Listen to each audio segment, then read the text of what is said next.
Amigos, canal Tricolaço assustado, hein? Espero que estejam todos bem. Curta, dê like, avise os amigos, se inscreva neste canal se você ainda não fez isso. Canal legal, bacana. É só nós aqui, a turminha. Turminha aqui, ó, de tricolor. Falando um pouquinho das coisas do São Paulo. Deixa eu só. Estou em final de férias, viajei nessa última semana, estou aqui em Foz do Iguaçu. E foi aqui que eu vi o jogo e é do quarto do hotel que eu vou gravar o meu vídeo do canal Tricolaço hoje. Então, se alguém estranhar alguma coisa, é por isso. Mas estamos, por isso que o vídeo também demorou, porque o restaurante do hotel ia fechar. E eu não ia na rua essa hora porque eu tô com sono, fiz muita coisa hoje. Preciso dormir.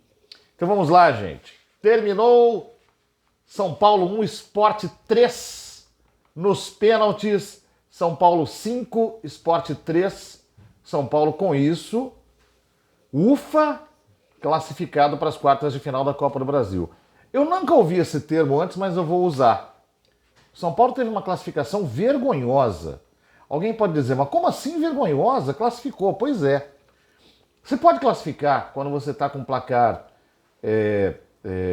favorável de 2-0, como era o caso do São Paulo, perdendo de 1-0, né? Com muita luta, tendo um pouco de dificuldade para marcar, porque o goleiro adversário resolveu jogar bola, ou com você dando azar na finalização e tomando um gol no contra-ataque, aquelas coisas todas, segurando o resultado.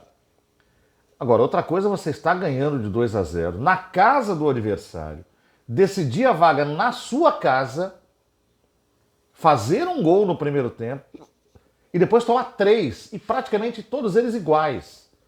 Todos eles em escanteios batidos do lado esquerdo para dentro da área. O que evidencia que o São Paulo se treinou marcação de escanteio desses últimos tempos e ao longo dessa semana, os jogadores resolveram jogar tudo no lixo, estava todo mundo relaxado. E por que isso está sendo chamado de classificação vergonhosa? Exatamente porque por muito pouco o São Paulo não entrega para o Sport um placar no jogo, que seria, no caso, um 4-1, que seria absolutamente vergonhoso para a história em termos de perda de vaga de classificação. Ao perder por 3-1 apenas, o São Paulo ainda teve a chance de, nos pênaltis, vencer o confronto e se classificar para a próxima fase. Mas, como diz o outro, de tudo a gente tem que tentar tirar um aprendizado. Vamos tirar o que esse resultado pode trazer hoje. Primeiro, foi a primeira derrota do Dorival Júnior no Morumbi. Esse é um ponto importante. E segundo ponto, foi esse jogo somado ao anterior, jogo contra o time... Com quem que São Paulo jogou mesmo no fim de semana? Tô ficando doido, porque vim para cá viajar, a gente se perde. Sim, do Goiás, jogo de 2-1. O São Paulo, que não tomava gol, tomou 2 contra o Vasco e depois tomou 1 contra o Goiás e 3 hoje contra o time do Sport. Não dá, né? Você ficou 8 jogos praticamente sem tomar gol nenhum e aí em 3 de 4 jogos você toma 6 gols. O que está havendo? Tirando o fato de que contra o Vasco, o Rafael, que até então era um goleiro bastante confiável, falhou em pelo menos 1. Contra o Goiás, ele não teve culpa e hoje ele não teve culpa nenhuma, inclusive no gol que ele toca para dentro da área, toca, rebate a bola e ela sobra para o Alisson Caetano fazer o gol, né? Ali ele fez o certo, a zaga que falhou na cobertura e o Sport acabou empatando o jogo em 1-1 naquele momento. Então, isso são sinais de que algumas coisas que estavam funcionando muito bem perderam aquele impacto inicial de bom funcionamento e da tal da super concentração que eu falei lá quando o Dorival chegou, lembra? Isso existe no futebol, é normal. Tem gente que trata isso fazendo crítica, às vezes, não, esse time é ruim, mas ele tem super concentração, por isso que ganhou alguns jogos. Não funciona assim. Todo mundo tem o defeito que não deveria se chamar defeito, apresentar super concentração num determinado momento e depois deixar o nível cair. Quem não deixa o nível cair? Time que tem consciência de que precisa dar sempre alguma coisa. E isso pode acontecer com um time ruim também. A diferença é que o time ruim talvez perca lutando, mas ele vai continuar trabalhando para vencer. Agora, quando você vive um momento de concentração e joga bem, e depois você começa a desperdiçar resultados, ou seja, você tem chance muitas vezes de ganhar, tem melhores condições que o adversário, mas você começa a errar, é porque tem coisa fora do prumo. Isso aconteceu com o Vasco, porque o São Paulo, no global daquele jogo, não jogou melhor que o Vasco. Isso aconteceu contra o time do Puerto Cabello, que não foi exatamente uma coisa assim horrorosa, mas foi um jogo onde o São Paulo estava muito blasé, tipo, esses caras aí. Aconteceu no primeiro tempo do jogo contra o Goiás e aconteceu hoje praticamente no jogo inteiro. Porque no primeiro tempo São Paulo não foi pior que o Sport, mas São Paulo foi absolutamente, como é que a gente pode chamar? Oh meu Deus, indolente. Indolente, né? Aquele cara que tá lá, ganhei 2-0 já, pô. Pra quê? Pra quê? Então, pra que isso serve agora? Serve para alertar elenco, Dorival Júnior, membros da comissão técnica, diretoria, de que esse tipo de comportamento acostuma. E se você não corrige logo, isso pode virar um hábito. E se virar um hábito, você vai jogar contra o Grêmio domingo, que é um jogo perdível, lembra que eu falei na semana passada? Dentro da nossa análise?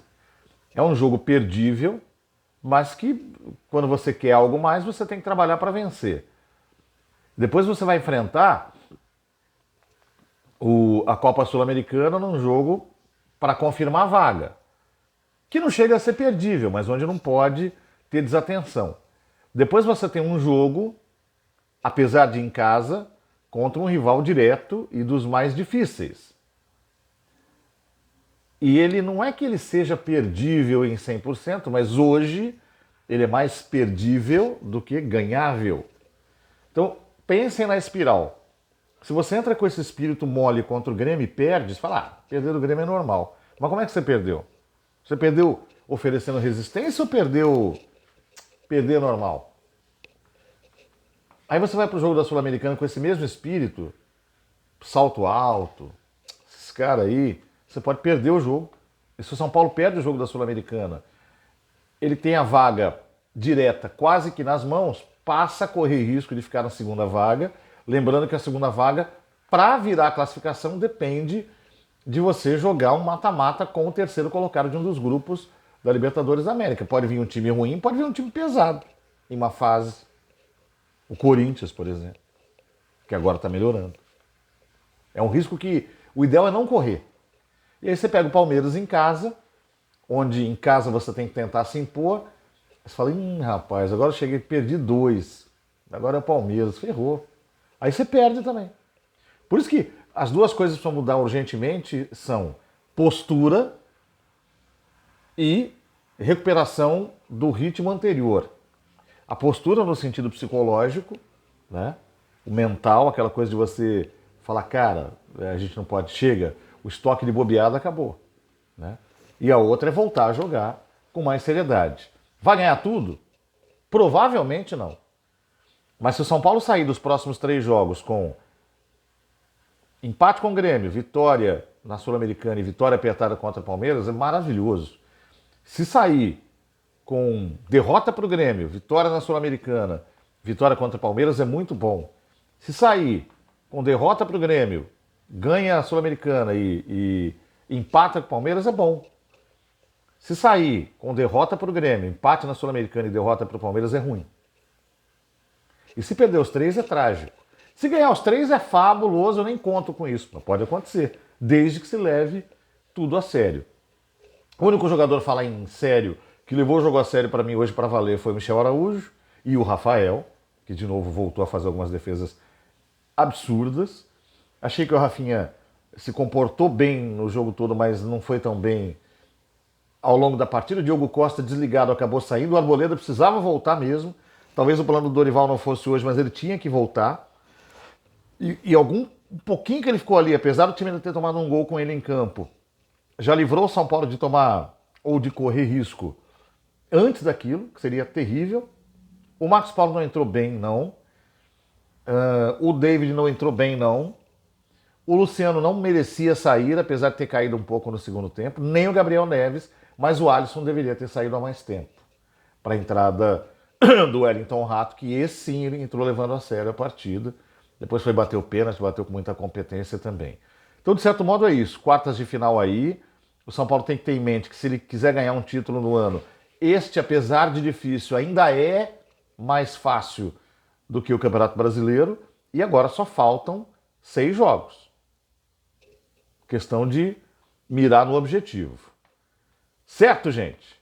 E recuperar aí a forma desse time ver como é que o mundo funciona, porque o São Paulo não pode correr o risco de chegar naquela curvinha final para ganhar um 10 e amolecer. Aliás, importante que o Dorival fez hoje. Reuniu o time ali antes dos pênaltis e falou: como é que é isso aí? Estádio lotado, vocês vão perder? Ele não falou com essas palavras, mas ele falou dando esse tom.